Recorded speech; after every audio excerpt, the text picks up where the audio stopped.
Hey, good morning there, everyone. So today I'm going to talk about knots and how they break down. We're going to talk about knots, bends, and hitches and the difference of them. One of the things that I wanted to start off with was talking about probably one of my favorite quotes ever, which comes from here, and I'll read it to you. I wish at this point in my life I could memorize it, but I haven't memorized it yet, so I'll read it from you. But it's in the first chapter of the Ashley Book of Knots. And let's see here. I have it highlighted and also underlined, but I'll read it to you because it's something that I strive for. I don't always get it right, but I definitely want to.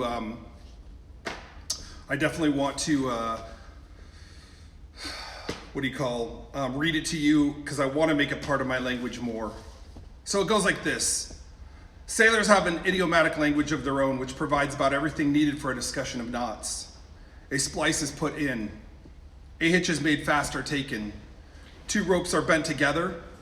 A knot is put in, made, or cast in a rope. A sailor takes a turn. He belays. He claps on a stopper. He slacks away and he casts off a line. He clears a tangle. He opens a jammed knot.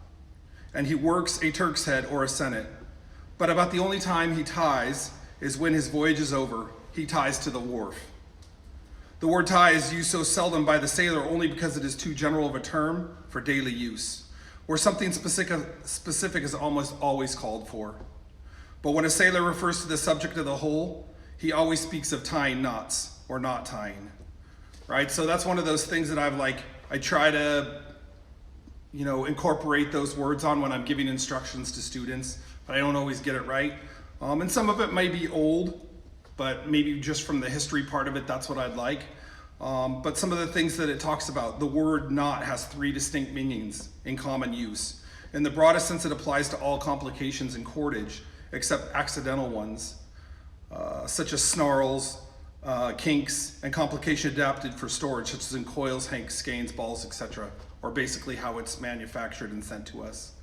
In the second sense, it does not include bends, hitches, splices, and sennets. And that's what I wanted to talk today, right? So when we talk about it as a whole, right, if you care, like I care, they're not all knots, right? You have knots, you have bends, and you have hitches.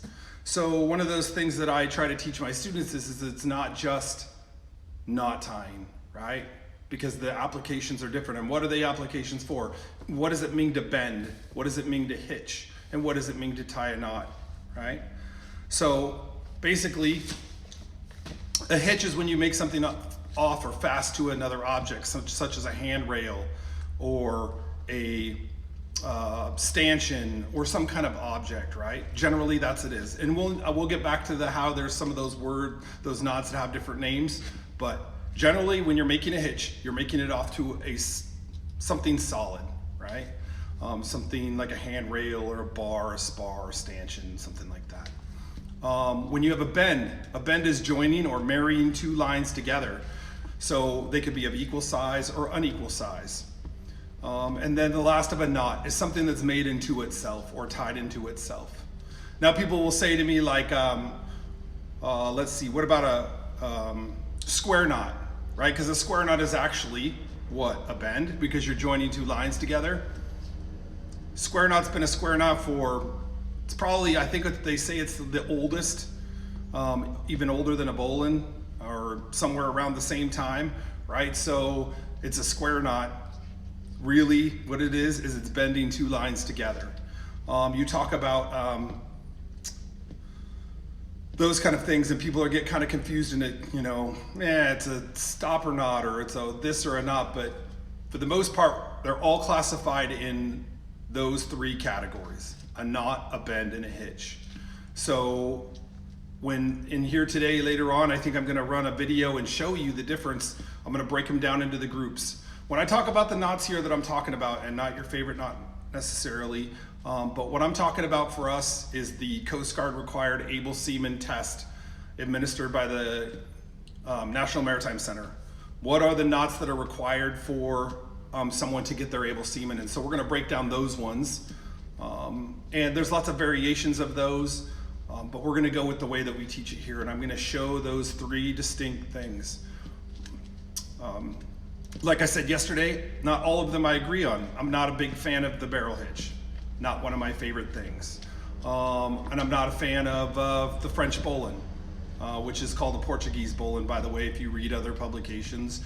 I'm not a big fan of that one either. But someone higher than me and long ago considered those to be important, so we still teach them. But we can go down all of those and break them down, but I thought I would do it in parts: knots, bends, and hitches. Great, by the way, and I know that if you know anything about it, this is my second copy, by the way, that I think the International Guild of Knot Tiers in England has come up with, like, I don't know, something like 91 changes. They've made 91, found things that Clifford Ashley either illustrated wrong or weren't correct the way that he described them, or something like that, an addendum to it, I guess, if that's what you would say. So it's not the end all be all. There's mistakes in this book, and it serves for you to know what mistakes or what things they clarified in this that they found out were great. But a lot of this is really great reading in here.